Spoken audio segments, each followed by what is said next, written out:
You're mute. You know what that means, Shannon. I do it every time, man. I'm filling in on another show getting fine. Yeah. Pittsburgh Steelers fans, thanks for tapping into a Monday night episode of the Hangover podcast. You probably always used to seeing the Triple OG Shannon White in the building on this show every week as he's been here for years. But tonight, I'm here, your boy Tate, filling in for Daniel with Shannon this evening. Some stuff was going on. Shannon last minute doing his backstage producing, getting fill-ins. I'm like a news anchor that's filling in for the main guy, So here I am, fresh off Super Bowl Eve yesterday. We're gonna talk about that. We're gonna talk about some lessons the Steelers could have learned, some ideas they could steal as they look to go into, bad word to Art Rooney, go into their rebuilding phase, at least let's call it restructuring. A restructuring phase. Rebuild. But they're not going to do that, Shannon, especially if they bring Aaron Rodgers back. I don't care what they call it. They're rebuilding. Okay, yeah. I'm just trying to be cool with Dan Rooney, man. Anyway, here we are on the Hangover podcast. Shannon, what's up with you, man? How you doing today? I'm doing good, and I just want to thank you again for filling in. Well, it was kind of I found out this morning, and that I was going to need some help, and like I said, I try to always give as much forewarning as I can. So, and I definitely appreciate it, and Daniel knew everything was going to be in good hands with you. So. Yeah, man, I was never a Marine, but I live by the motto in the creed, leave no man behind. So here I am. That's right. But yeah, man. So it's just Monday. How was your weekend? Not about the game. How was your Super Bowl Sunday? Forget about the game right now. We're gonna get into that. How was Super Bowl Sunday for you? It was. Well, we had my wife made some homemade pepperoni rolls. We are from West Virginia. And we had homemade pepperoni rolls and some wings and stuff. So we ate good. My Mountaineers basketball team got beat Sunday afternoon at home there in Morgantown. So that was disappointing. And I was like, well, we'll watch some Super Bowl and enjoy the game. But the game was a dud. Did you did you have a party or anything? Or was it at home? No, it was just us, me and my wife and my son and daughter-in-law. That was it. Okay, no, it sounds a lot like me. I don't have a son and daughter-in-law. I got two dogs. It was me, the wife. I've been eating a lot better since. Not that I ate really bad, but I cut out a lot of stuff when the New Year started, and I hadn't had pizza since the New Year started, and I was all set to get a pizza tomorrow for the Super Bowl. Anyway, the day got away from me, got a little later. I had a podcast. We did our KnoItAllz podcast yesterday at 2:00 instead of 6:00. We didn't want to compete with the Super Bowl, obviously. So I never made out to get the pizza, and me and the wife just cooked. I baked some baked wings. Yeah. I did make a taco salad out of some ground chicken and some some light Tostito chips, and had taco salad and pasta salad. We just sat home and watched the game together. I mean, literally, I started cooking about 3:00 up into the Super Bowl, and we sat and we back and forth to the kitchen, just all eating, just the two of us. And the dogs got a special treat yesterday. She had for Super Bowl. She put their Steelers jerseys on them. Yeah. Did that? Yeah, like we're not in the Super Bowl. She's like, they just want to feel part of the day. Exactly. I always have two dogs. I usually have a big dog and a little dog. And I got my golden retriever, and I had a little rat terrier, and she passed away last summer. And that was, that's family, and that hurts. And but we have my wife works at a veterinarian clinic. And they had a cat that come in like 4 years ago that had been run over. Its back legs were crushed, and they didn't know if they was just going to put it down or what. But the owner of the clinic where my wife works, he amputated her back legs, and she's got little nubs in the back legs. But she walks around on her front legs. She keeps her the end off the ground and she walks around. She's strong as some, and they can do that. They don't. But I've seen that before where they put like a skateboard on where the back legs would be. It don't work with the cat as much. Okay. It will a dog. A dog. Okay. But she can fly around. It don't even slow her down. And if she can get her claws in it, she can climb anything. You know how that is. But her and my wife come very close because it was the clinic cat, Right. It was the mascot kind of for the clinic. And I always told my wife, I said, if they ever want to get rid of it, send it to a rescue or something, don't let it go. Because I know that my wife loved that cat. Right. And I said, and I'm not a cat person. I'm not a cat person. I'm like, and our dogs would, now my golden retriever loves everything, so he wouldn't hurt it none. But my little rat terrier would have attacked it. So, because she thought she was big and bad, how it is. And didn't want two girls in the house. We always have a boy and a girl because, they could conflict. But anyway, so after my little dog, Emma, passed, I told my wife, I said, we'll try the cat. And they named the cat Glacier. Now, I don't know why Glacier. I don't know why they named it that. Not a white cat. No, but they named it Glacier. But something strange has happened. I've had 3 cats in my whole life. And I was really close with 2 of them because they acted kind of more like a dog. They were real affectionate. You know what I mean? They wasn't offish or, leave me alone. I don't want to be, some cats are like it. Well, anyway, now me and this cat, I think that God knew I needed. I was missing Emma so bad and missing that. And now me and the cat are tight. So, but so that we also had them there at the Super Bowl thing yesterday too. You're muted again. And that's how I am, Shannon. Yeah. I mean, I had actually got a memory, on my Facebook timeline yesterday. It was 8 years ago yesterday that one of my dogs had to be put down, right? Last Super Bowl we spent together was when the Eagles Nick Foles game beat the Patriots. Yes. And a couple of days after that, he got real sick after that day. Like that whole rest of that, from that Super Bowl Sunday, that Thursday, he wasn't eating. I could see his ribs and took him to the vet, and they was like, not nothing we can do. He's, has had something, so we had to put him down. And that was February 8th, 2018, so 8 years ago yesterday.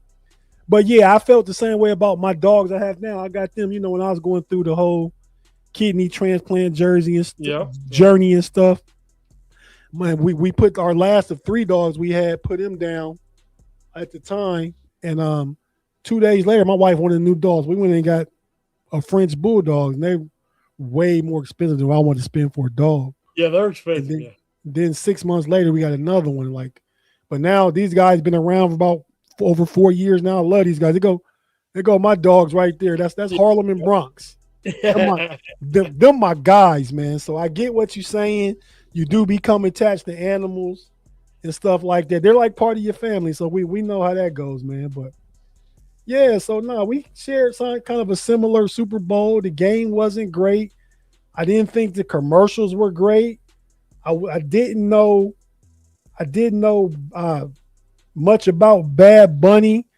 The show was okay. I was a fan of him standing up for his social justice cause, whatever that may be. But the game was okay.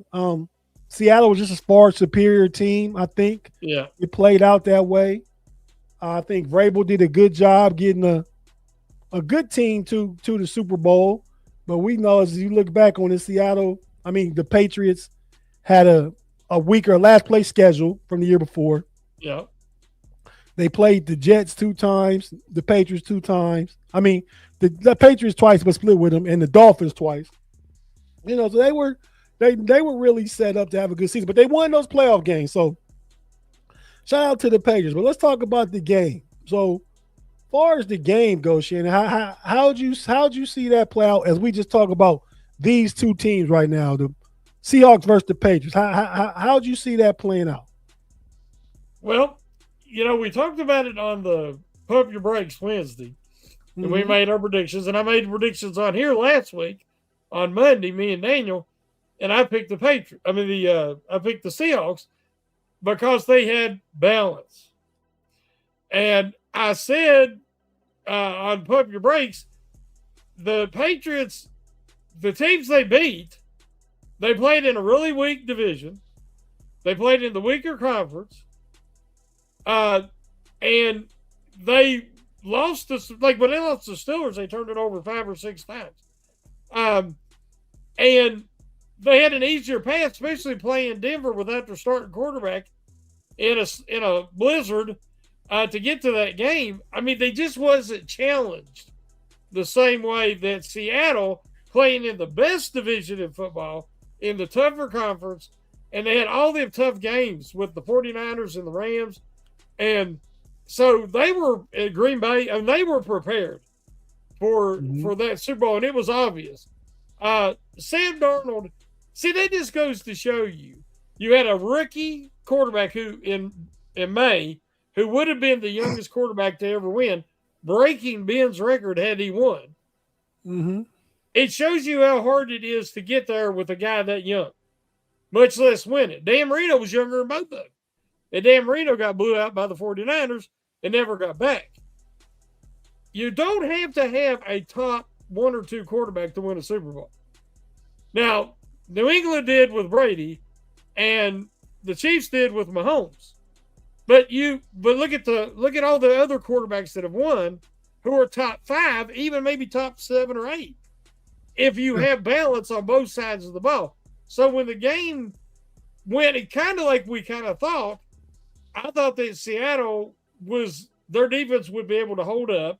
I thought New England's defense would hold up better than it did. And, a lot of people give New England the edge because the May had mobility, whereas Darnold doesn't have as much mobility. But that just goes to show you what I always say. You don't have to have great mobility. You have to be able to manipulate the pocket to extend the play a little bit. Then you got to be accurate and you got to avoid the big mistakes. May could not do that. Now, to me, the biggest surprise in the game was New England's line was atrocious. I mean, Seattle run over and through the line instantly. That number 1 draft tackle, I think Anderson, for the Patriots. On the Patriots left side? Yeah, he got the first play of the game, he got run over, and nothing changed all night long. I mean, they just got pushed around and bullied. And therefore, the secondary could just sit back there in that man zone and just take away each individual option. And when May did get something going down the field, he was kind of forcing it. I think they kind of blew that one coverage on the touchdown. But other than that, he was throwing into the one time he threw deep, it was almost intercepted. There was 5 Seahawks around the receiver, and he threw right into it. I mean, so he got frustrated. You have to have this great patience to try to compete against that kind of defense. And he was losing patience, and they were getting behind worse. And even though it was all field goals, but to me, that is the type of balance that Philly had the year before. Philly took like one of the top quarterbacks in Mahomes and one of the offensive geniuses in Reed, and they had a solid defense. But Philly just was the better team, the more balanced team, and they showed it last year. And we've seen the same thing this year, in my opinion. Yeah, no, I mean, I'd agree with everything you said. I just go back and say, just to remind people that even when Ben won his first Super Bowl, he was kind of carried by a defensive team. Yeah. When Brady's first 3 Super Bowls, Adam Vinatieri and that defense really won those Super Bowls, if you remember. So he become then the second part of the dynasty, Tom Brady's the GOAT by then. Well, same thing with Terry Bradshaw. Yeah. The first two they got there because of the defense. But then the defense, when it kind of come back to earth, still great, but not, By then, Bradshaw and Swan, Stallworth, Rako, they were, great. So Right. you got to have the balance, and then you got to grow together. And the teams that have any longevity, that's what they do. Right. And that's even tougher nowadays with free agency. Yeah. I think what we saw in Drake May is obviously he had a great season. I think he's going to be a great quarterback. I think he's still young. I think you said, he lost patience, but in that statement, I'd say it's the opposite of patience. He lost his belief in the pocket. So what was he lost patience in being able to wait for somebody to come over because he was rushed. Oh yeah, I'm not blaming May in any way. Right. I'm saying that to beat that kind of defense, you got to take what's there and slowly, methodically work your way down. You can't have penalties, which they had a few, but it were hardly any penalties in the first half. But they just could not protect him. It was an epic failure of the offensive line that put him in that situation. Agree. But that was, I mean, before the couple scores in that fourth quarter, that was an all-time Super Bowl defensive performance that Seattle had going on. Yeah. I wasn't impressed by either quarterback. I mean, old-fashioned football wins the game. Darnold didn't have a great game. I mean, that was the two lowest QBRs by the two starting quarterbacks ever in the Super Bowl. Oh, see, I didn't even realize that. Yeah, I think Arnold was 55. Darnold was 55, and as we know, May was worse than that, so it was really bad. Right. Hey, I got to do something real quick. This is for Michael. Happy birthday to you. Happy birthday to you. Happy birthday, Michael. Happy birthday to you. And go Steelers. Okay. Who's Michael? It's his. I got to find his name again. He's a regular. Michael. I'll butcher his last name. Hirak. He probably don't want me to say it. I'll say it wrong, but it's in the comments. Yeah. Everybody's wishing him happy birthday. Oh, okay. I'm looking. I don't. Must have been. There's Mean Green wishing him happy birthday. Yep. So happy birthday, Mike. Thanks for tapping in. Thanks for joining us. Certainly appreciate it. Yep. Okay, there's Mike. You welcome, man. Well, Shannon's saying his rendition. Let me give you my rendition. Today is your birthday, that's what I've been told. What a wonderful birthday, you're 1 more year old. On the cake there'll be candles all lighted for you. And the whole world is singing happy birthday to Mike. I had a lighter here somewhere. I was going to light it, but I can't find it. But yeah, man. So the quarterback play was bad, but one thing always wins in football. I don't care what era, what time it is defense and the running game. Defense and the running game. I don't care if you're playing out in the elements. I don't care if you're playing in the dome. I don't care where you're going to fight. That style can always keep you in and win a fight. And I think that's what both teams tried to do yesterday. I think they're both built like that. Defensive coaches. I was at my barbershop a couple of weeks ago. They're talking about the Steelers. To me, like, you guys got to build on offense. That old school style, I'm telling you, that old school style will always work. And I say my barbers are younger. They always just have some ridiculous sports take, man. But these guys like 35 years old, mid-30s to late 30s. You know, a good 15 years younger than me, 10, 15 years younger than me. They always say what I say is ridiculous. I call them LKs, which is legend killers. they had the nerve one day we talking about basketball, talk about Magic Johnson was trash. I said, oh my God. I'm done with you guys. I'm done. You know, now granted, you know, athletes evolve, training gets better, food gets better. But, you know, we talked about this before with Lawrence Taylor one day. You were saying like all the benefits athletes have now to make them great. But I think we believe if Lawrence Taylor had everything available to him today that these athletes have now, he'd be better than what Myles Garrett is.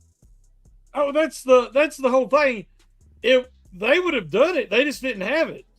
Right. I mean, these guys, the great ones were just great. They'd be great in any era. Yeah. I mean, we're not talking about now. I'll agree with some people. Jim Brown was big as a lot of his offensive linemen, and he had guys tackling him that he was bigger than they were. Right. And when you're talking about a freak athlete, he would still be a freak athlete, but he wouldn't have that size advantage because back in the day, I remember offensive linemen when I was a kid, they was no 300-pounders.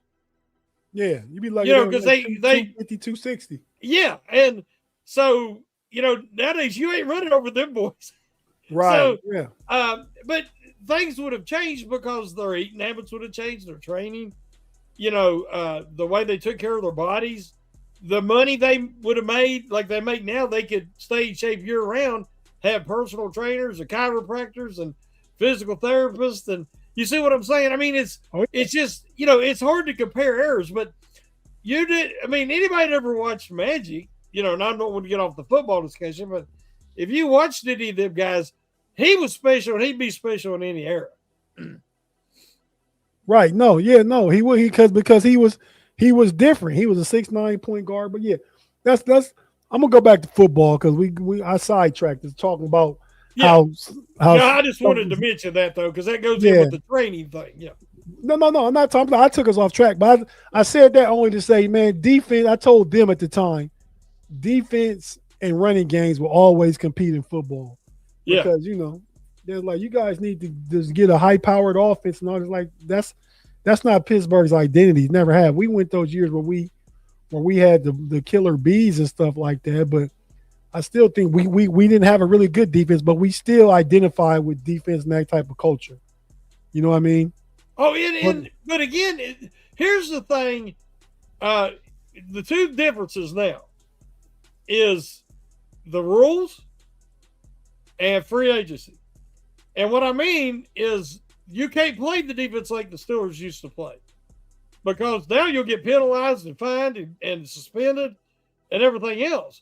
So you have to play defense, but your secondary guys have to be incredible athletes, super fast, great in coverage where they can match up on an island. Because you have to, if you can give your pass rush 2.5 seconds to get there, they're going to get pressure. Everything's specialized. And like I said, with the way the rules are, it's a kinder, gentler game. So you have to have balance. That's what we were talking about. That's the way the rules are in life now, Shannon. I hate to tell you. Oh, it's true. That's true. But then with free agency, it has to be quick. Everything's micro now. Yeah. It's microwave. You get a draft. If you hit a solid draft, say 4 guys, you got to hit the next one, and then you got to fill in some holes with free agency, and you got to compete for a title. Because if you go 3 or 4 years, and the guy in the first round pick, he's coming up for free agency, right? And at least 5 years, and then your first round pick's coming up. You got to make a decision there, like the Steelers have to with Broderick Jones. So, yeah, everything is just being condensed. The game was really, in my opinion, it was not enjoyable. I dislike both franchises immensely. So, I couldn't.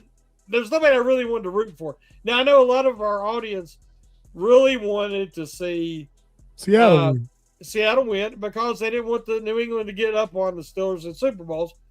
And I mean, maybe that's what the Steelers need to wake her butt up and realize this here mediocrity isn't cutting it. But I will say, Darnold went through a lot to finally get his title.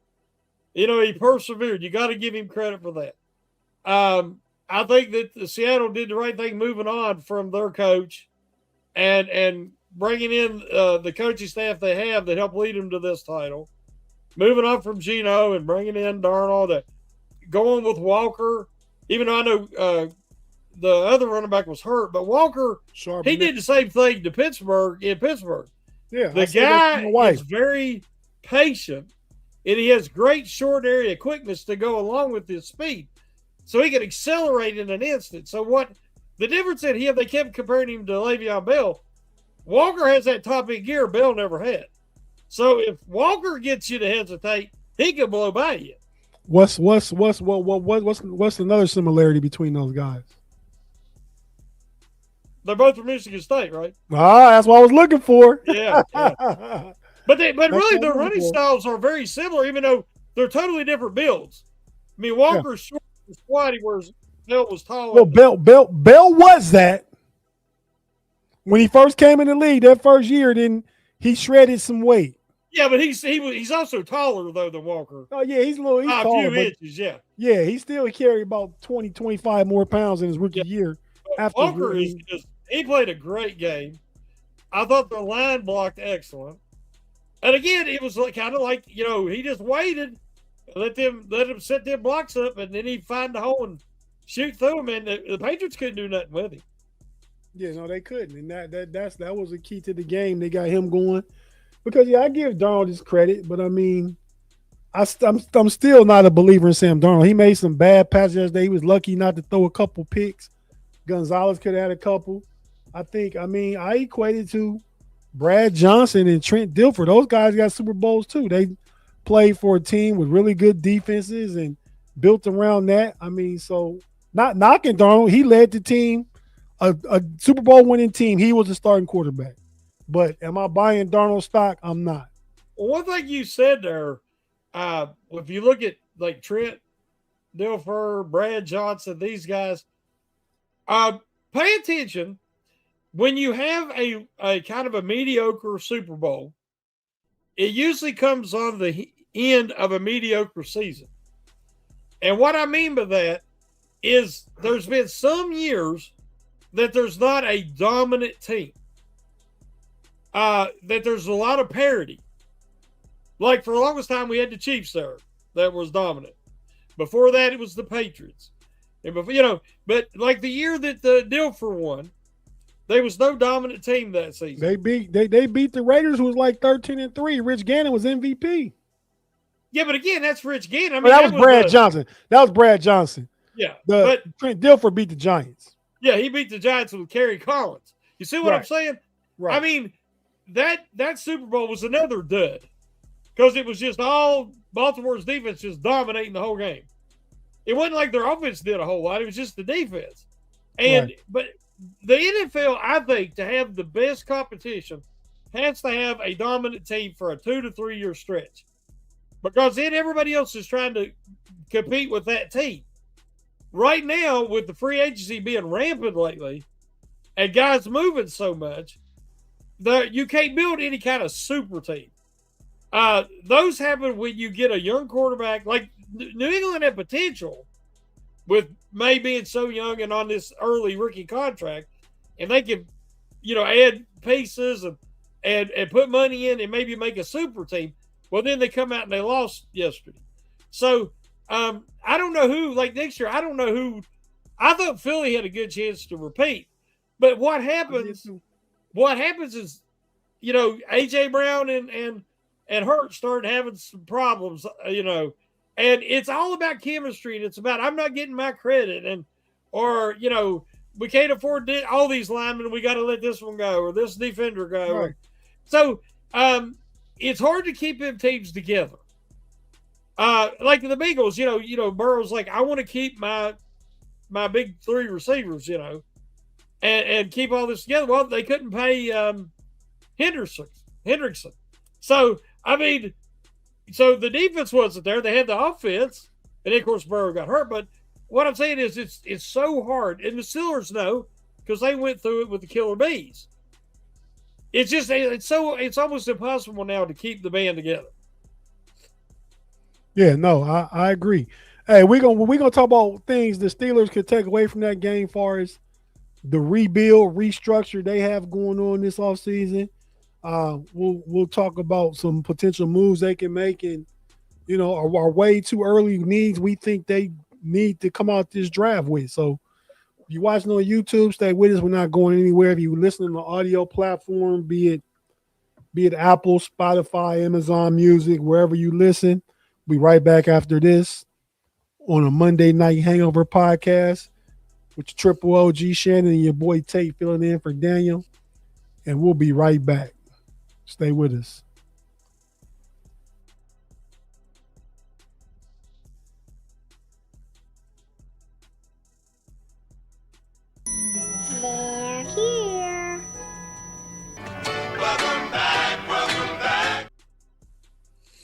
And we're back on the Hangover Monday night. I'm your boy Tate filling in for Daniel J. Sitting here with the resident Shannon White in the building. Talked about the Super Bowl. Was it a 29-13 win? Was that the final score? I believe it was. I actually, with about after the fumble return for the touchdown, cut it off. And it was obviously over. Yeah. I kind of went elsewhere, so I don't know what the final score was. I think it was 29-13. Yeah. Yeah, because the Patriots won, lost by quite a bit. But let's talk about, Shannon, from the perspective of going into this offseason. The Steelers have some potential things they can do. We don't know. We don't need to answer. Quarterback, I think the coaching staff is assembled. I think we was all disappointed. We talked about this before. All disappointed with the Mike McCarthy hire, just because none against Mike McCarthy personally, just because we wanted to see a new direction. That coach in Seattle, Mike McDonald, his second year got a team in the Super Bowl, similar to when Tomlin was a new young gun. His second year, he won the Super Bowl. I mean, so we wanted some young energy, some young blood, some new ideas. We didn't get that. But what I think we got was a competent coach, a quality coach, a coach that knows what he's doing. Now, whether he, pushes all the right buttons this year, we'll see. I think he hired a good staff. But on the field, from both what we saw schematically, what you saw take away from Seattle or New England, you, Shannon, what would be the first move number one after seeing the Super Bowl? What are you looking for from the Steelers? Well, did you hear that his staff right now is 19 coaches at the moment? I heard it was like 21. Well, last I heard was 19. Now, they might have added a couple more. I know they got quality coaches. They got, this is unheard of. It's going to be the biggest staff the Steelers have ever had. And to me, that's encouraging because that is how the modern game is done. And it's everything from analytics to tendencies to all this different stuff. There's data being calculated, mass amounts of data, and you have to have multiple minds and eyes keeping up with this to be adequately prepared. I agree with you, and I think that's a product of going through the process for the first time in 20 years. You sat down with multiple coaches, and you find out what their plan is, what they would need. You're talking to different guys, right? You talk to McCarthy. You talk to Minnesota, Flores. You talk to the guy that went to the Ravens defensive coordinator from Miami. Yeah. You talk to some virtual guys, and I think the Steelers saw now they saw outside of the South Side, right? Yeah. And they saw this is what other teams are doing. We've heard it, but now we've had 5 or 6 candidates come in and say this is how it is everywhere now. So I think they got on board with modernization and are hiring more coaches to do the things that they need done. So I'm all on board for that too. I guess I'm actually giving McCarthy more credit because McCarthy's always had a bigger staff, and Cowher had a slightly bigger staff than Tomlin. But once Tomlin come in, he always had a smaller staff. That's why I never blamed the Rooneys for the size of the staff. It was Tomlin. Tomlin liked, whether it was to pay certain guys what he wanted to pay him, that's just part of it. Working out salaries and who's going to get what and what you're going to get paid and everything else. But you'd see McCarthy, his staff's going to look a lot like it did in Green Bay and at Dallas. So I'm willing to say that's a McCarthy, not a Rooney decision. And I think we're going to see it play out. I think Rooney has to pay.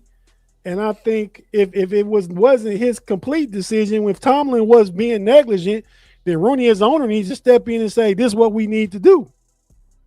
Yeah, but you can't say, well, I'm going to hire this guy and this guy to help you and be, because again, it isn't about the staff a lot of times.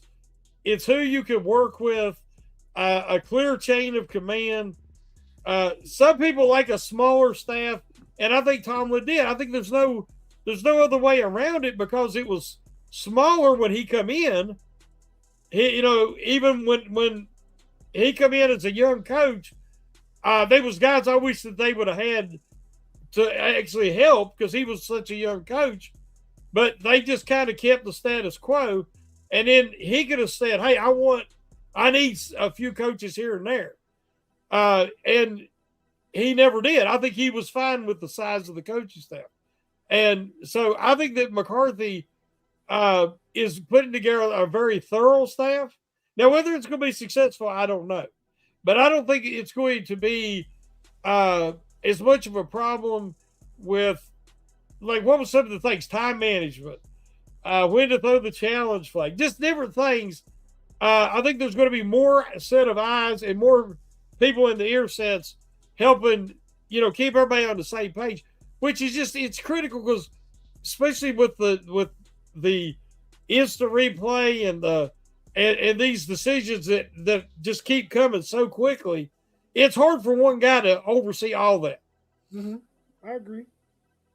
I mean, they got to the water and they drinking now. Whether you took the horse went on his own. Yeah, they exactly. did now and they drinking. Exactly. So, but as far as what do I think the Steelers need to take?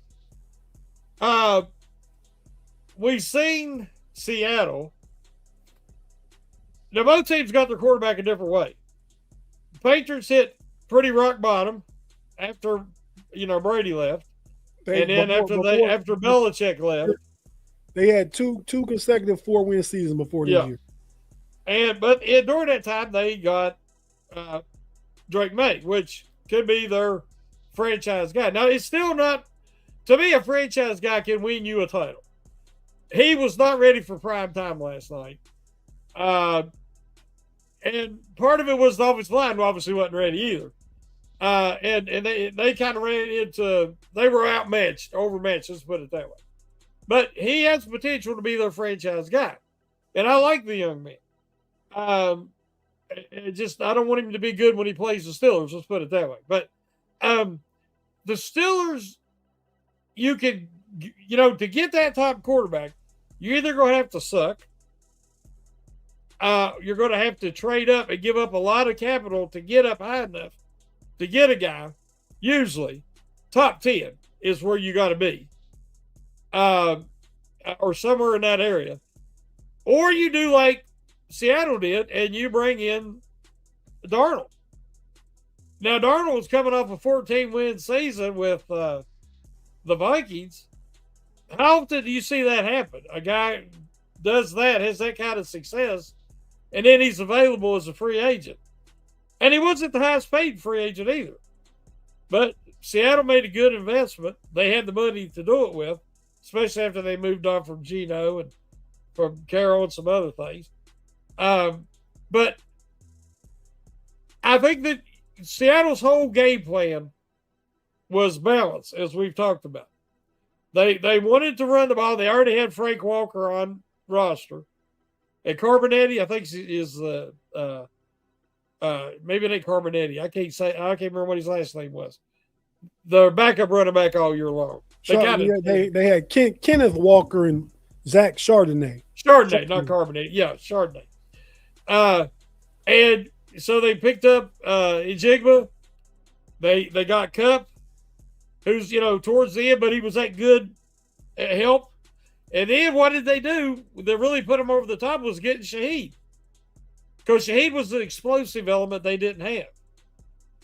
And then on defense, they had the powerful line and the fast, aggressive secondary. That's the key.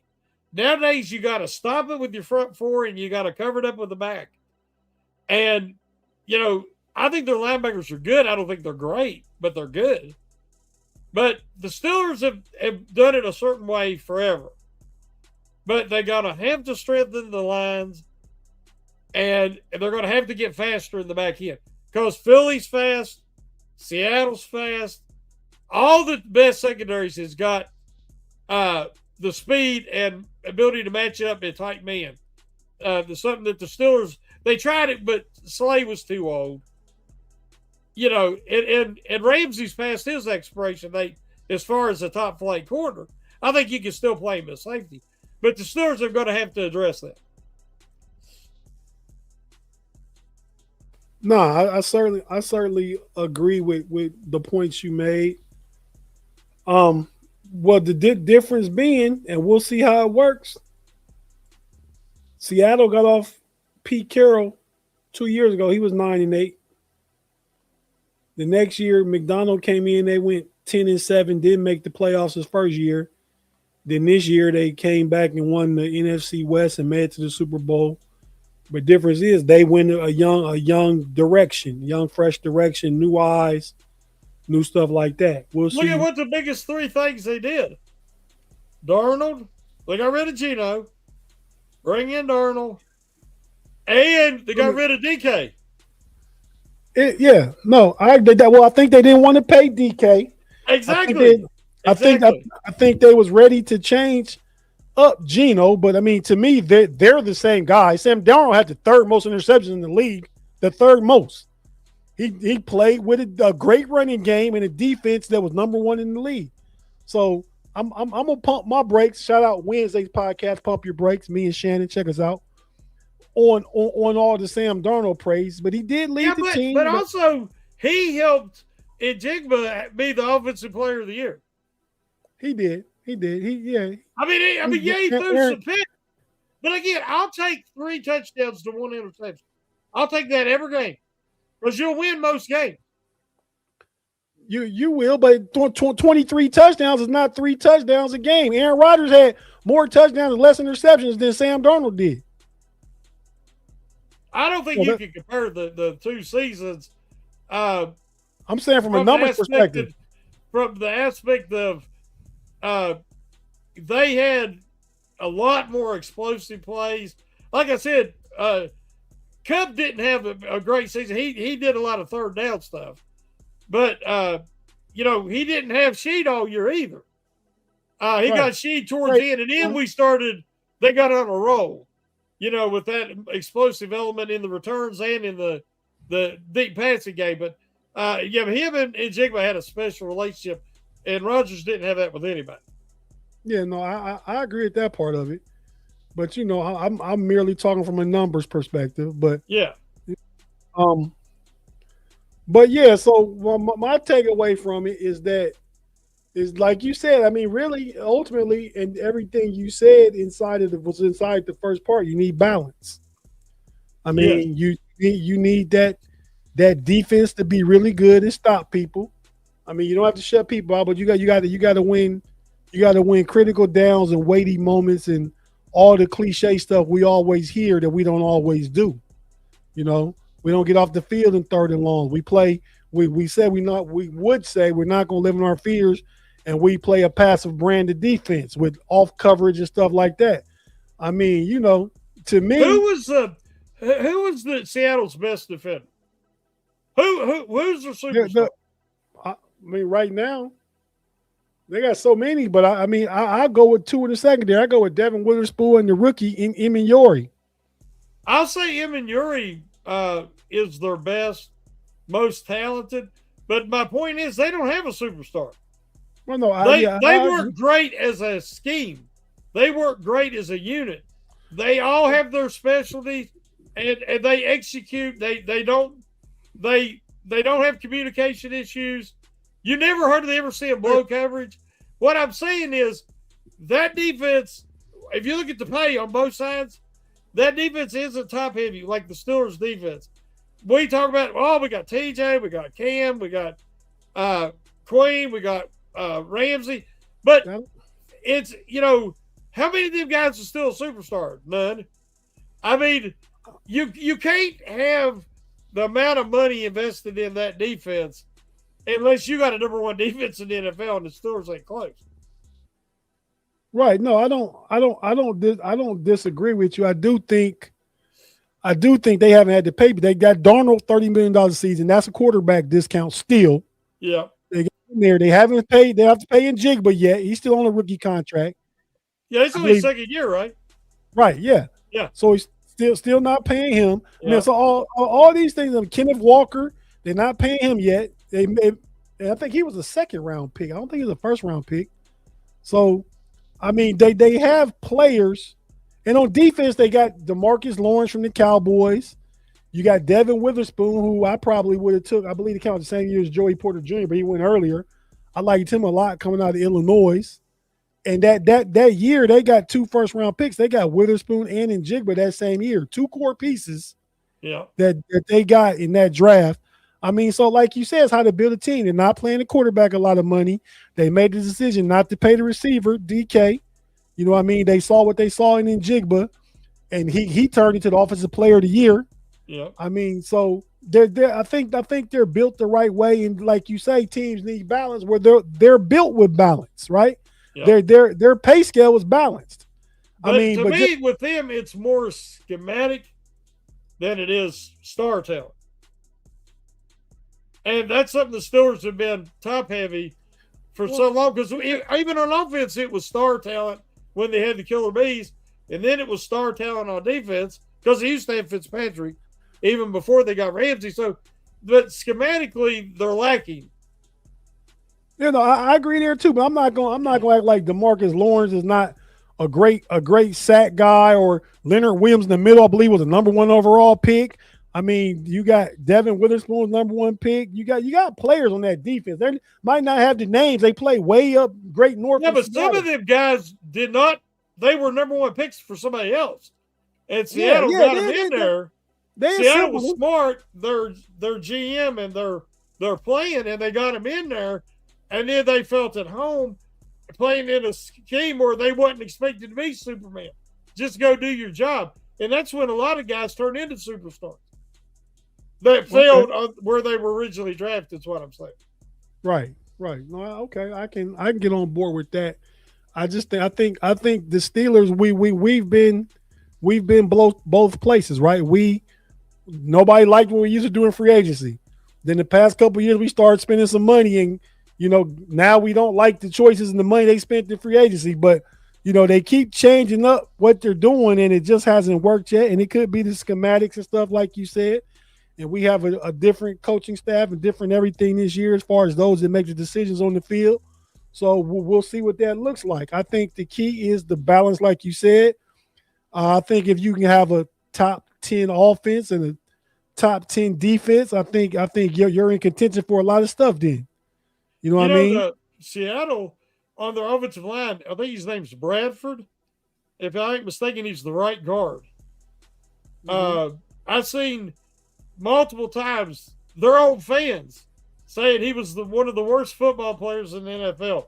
And they would show clips on X of him looking like Broderick Jones and standing and watching the play going on, and him standing watching because, he blew his assignment. And but in the playoffs, I didn't see none of that. I seen him, in that offense, in that running game being successful. And so you've seen improvement throughout the year from them, especially on that offensive line. By the time the playoffs rolled around, their offensive line was being very effective. So to me, that's something that the Steelers have really got to address left guard, because Seumalo, if he doesn't retire, he's pretty much done as a starter. I don't think we can have Seumalo as a starter. I would rather get a new right guard and try Cook at left tackle, or let him compete with Jones. But I want an upgraded left guard. And then with the new coaches, there's going to be more than one. Tate, there's going to be more than one. An offensive line coach and an assistant offensive line coach. And so I think that they're going to really pay attention and to detail and break down the film and say, okay, you see what you're doing wrong here. I mean, anybody telling them that he's getting over his outside foot, and that's why he can't keep bouncing. It's little things that if somebody's really focusing on it, they can catch it in film, and it helped these guys take that next step, because you have to develop. Thank God that Frazier was pretty much developed when he came in. Now, we've seen McCormick kind of take a step forward this year, I thought. And Fontano, he's pretty developed, and he's very talented. But they still have to focus on that left side. Yeah, I mean, I think Cook and Jones competes. I wouldn't be mad at another left guard. I mean, I don't know. Those guys are expensive now. Do you pay one, or you just draft another young one and try and fit him in with the timeline of this current line? If you have a coaching staff that can develop these guys, you could get a lot of times a third round guard, or a second round guard, because the Steelers' first round, that's going to be a tricky one. You know, it's kind of going to be like who's there, because you know I don't think they want to trade up too far and give up too much, because they're going to want to try to have some picks for next year if there is a better quarterback class. So they definitely need a wide receiver early. They can definitely use a cornerback early. They could use a safety. I mean, there's a few early round holes there. So it's kind of going to, you know, if they get a shot at a guy, second or third round that they really like, they might take a little bit of that capital and try to get him. So, okay, because we got about 6 or 7 minutes. Let's, real quick, far as the Steelers going into this season, if you got money to spend on whatever free agent position you want, and what's your first two positions in the draft, what do you do? One free agent, any position you want, 2 draft picks, first or second round, what do you do? And one player on the current roster that you would cut to save money. Well, you can't cut TJ, but I'd trade him really, really fast. I don't care if it's a third rounder. I don't care if it's a third rounder. I would trade him to get out from under that contract, because it's only going to get worse. I would, as you say, we're talking about money, and if they was able to trade TJ, they could put more money out there. You pretty much as much money as these receivers get nowadays. Even if you're kind of mid-level guy, you're better off to draft. Mm-hmm. And you better be able to develop something that Steelers have failed miserably with Roman Wilson. That's why I would rather not see Aaron Rodgers come back, because Aaron Rodgers likes veteran receivers. They have to give Metcalf help. And what I mean, you got to have a sure-handed route runner who can convert on third down and let Metcalf do what he does best, which is press the ball down the field, you know, use his athleticism and his size, but do not rely on him like to be the hands catcher, to be the guy that converts on third downs regularly, because he drops the ball too much. He's a 10 at everything, but he's got 5 hands. So I'd like to see him, the expensive positions, you kind of got to draft, because you're not going to get a top tackle, offensive tackle, you know, with you off don't the have market. money. Yeah. Off the market, yeah. Yeah. So you either draft a tackle, you draft a wide receiver, or if you get an early cornerback. Because you can get a linebacker, you can get a defensive line. You know, there's guys you can get. But those are the big money positions. So free agency, it'd be great to get a left guard to come in kind of like they got Siamalu. I haven't looked at the list of who might be available and who won't yet. But so you spend money on guard, and you draft a receiver, cornerback, receiver and cornerback. Yeah, and you might can find a really good safety value in free agency. But, you know, again, if you get a top safety option in the draft, you look at him as well. Yeah, no, I agree with you. I mean, if I'm getting off some money, I don't hate to say it, but I'll probably get off Patrick Queen and draft me a linebacker. That's tough, because you can't spend a high pick on everything. No. Right? So you can't, but you can save $13.5 million by cutting Queen, because he's due, I believe, 17 and he's like 13.5 against the cap. I mean, dead money against the cap. You only got to pay 2.5 against the cap or something like that. Low amount of money. But yeah, I'm drafting receiver first. That's been the biggest need for the past 3 years, if you ask me. Yeah. Even Deontay Johnson's last year, he was a cancer with Pickens. So you needed another guy in. Then Pickens solo year, he was good, but it wasn't nobody on the other side, which could have been part of the reason his crashing out. And then last year, DK was by himself. So I got to get a receiver by any means necessary. Even I'm willing to trade one of my third round picks if I want to move up and get one of the 3 guys I want, which would be with Tyson, Tate, or Lemon. One of those 3. If they're available and I can trade up to like 13 or 14 or something like that, I do that. I probably would pay. Oh, I might go on board with you, Shannon. I mean, I feel like that potential, the experienced guard that's going for his second contract might be available. Not like one of those already proven guys, but one of those steady guys you see a lot in that could come in, be 26, 27 years old and be a veteran, but be with the same age range as wrestling line. See, Malu's like 32, I believe. So somebody younger than him that has upside. And then I think my second pick, I'm secondary. I think I'm corner or safety, depending what's the best value when we pick. Yep. Yeah. But I mean, it's just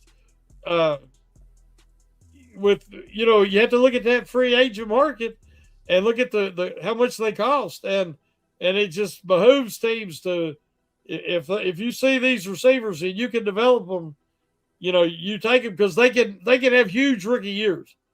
If you get the right young receiver and put him in there with a competent coordinator and quarterback, they can pay dividends immediately. I mean, it's like the Raiders drafted Gentry, who I think Gentry is a great runner, but he was behind a terrible line with no real quarterback, and it ain't fair to the young man. Yeah. It's kind of like when they stuck Harris behind the Steelers line; it was atrocious, and he was getting hit before he got to the line of scrimmage. So that's what happened with Jenny this year. He had nowhere to go. No, I agree. I mean, but yeah, so those are some of the early things we see after the Super Bowl. Balance, spread the money out, far as how you team building, right? Yep. You can't have the number one paid defense and have an offense where you lacking a number 2 or number 3 receiver, really. You know what I mean? Yep. Last question, real quick. Do you think Gainwell's back next year? No, I said for 2 reasons. One, I think this is his first chance to get a real big payday. I'd like to see him get that where he can have more value in a longer term and save that money instead of – because I think you got Warren, who I think was underutilized this year. You want to see what you got Johnson, and you can always pick you up another running back in the mid to late rounds, to look at Warren wasn't even drafted. So, just you got to find the fit. But you find the right fit, you can find some running game, especially if you upgrade left guard. Right. Okay. I'm kind of some talk about McCarthy bringing one of his guys, Dowdell, back into Pittsburgh. That would lead to. I heard that. Yeah. To Gainwell not coming back, but I'm kind of have excitement about seeing Caleb Johnson too. I mean, like we got young players that we don't know what they can do. I mean, I think we need to see Caleb Johnson. You said I wouldn't mind seeing Will Howard. I wouldn't mind seeing what Roman Wilson really looks like, where he's being used. I mean, we have some guys that are potentially untapped. We don't know nothing about. So, but this is just the beginning of the all season, the first show, Hangover after the Super Bowl. Plenty of shows to come between now and Super Bowl 61. The draft is in Pittsburgh in April. We'll be doing a lot of talk about the draft across all different shows and on Steel Curtain Network, Fans First Sports Network, the KnoItAllz. So be sure to tap in all them places and stuff. Combine's what, about 10 days? Say it again, I'm sorry. Is the combine like about 10 days or 2 weeks? It could be coming up. Let me check real quick. I can't remember right when it is.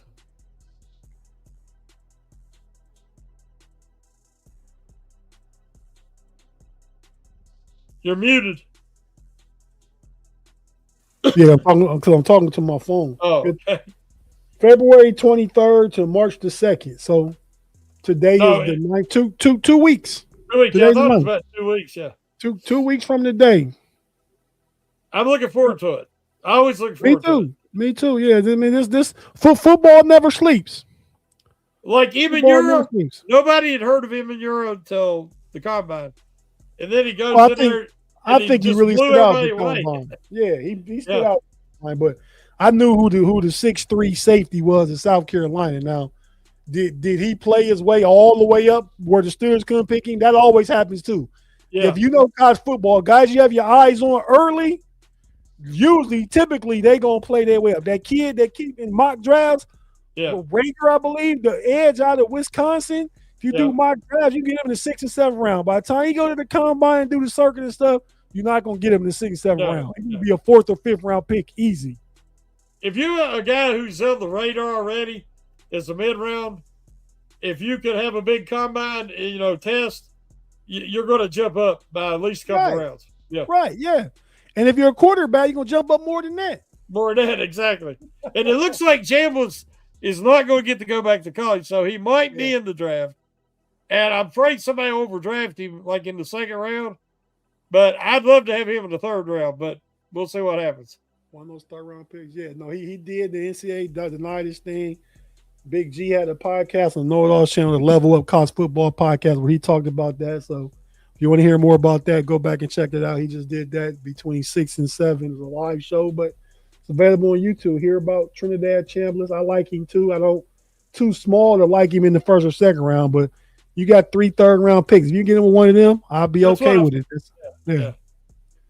But with that being said, I mean, Shannon, thanks for having me again. Thanks for thinking of me to fill in for Daniel. Daniel, hopefully we see you back here next week. Not because I wouldn't want to sit in your chair again and fill in with Shannon for you, just because hope you're able to come back next week, bro. Exactly.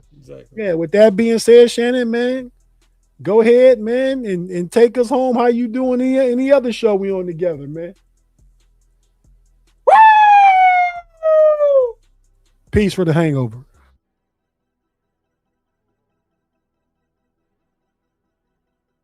Mamba out. Y'all come back now. Here